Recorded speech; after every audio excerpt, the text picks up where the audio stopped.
Bienvenue dans votre chaîne préférée, l'information en temps réel, la République de l'info.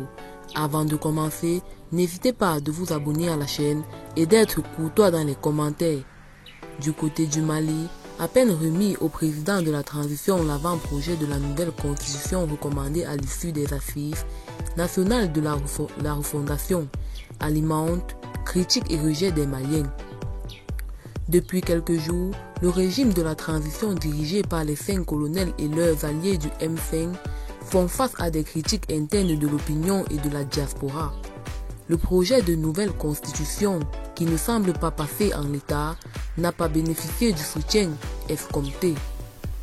Après lecture du document, qui n'est à l'heure actuelle qu'un avant-projet comportant 195 articles que le chevronné avocat Kassoum Tapo qualifie de pléthorique pour une constitution, l'intelligentsia malienne qui reproche 5 points. Primo, le président de la République qui se dote des pouvoirs supplémentaires, notamment sur le fait qu'il sera désormais le seul et unique chef de l'exécution, sans oublier le fait que, sur la nomination du gouvernement, le Premier ministre qui nommera n'a que son avis à donner. Le président peut en avoir car nullement, il n'est question pour ce dernier de proposer un gouvernement. Segundo, l'avant-projet ressemble à un piège tendu au futur président du Mali, ce qui, à la limite, laisse entrevoir que le renforcement de ses pouvoirs n'est qu'une sorte de couronne posée sur la tête d'un condamné, car la procédure politique de sa destitution ne requiert que la majorité simple des députés de l'Assemblée. Là aussi, ça ne passe pas difficilement. En troisième lieu, le texte s'attarde sur des questions de langue que d'aucuns trouvent inopportunément insérées pour ne rien dire. Par exemple, il est dit que le français est la langue officielle, mais que le Mali peut adopter d'autres langues étrangères comme langue officielle.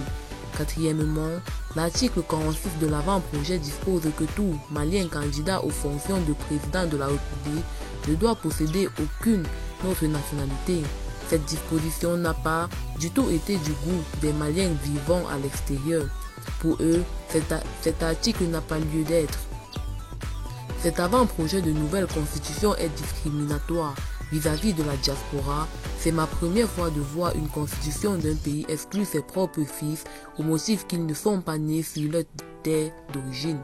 C'est un avant-projet qui brise les ambitions présidentielles des Maliens de l'extérieur. Inadmissible.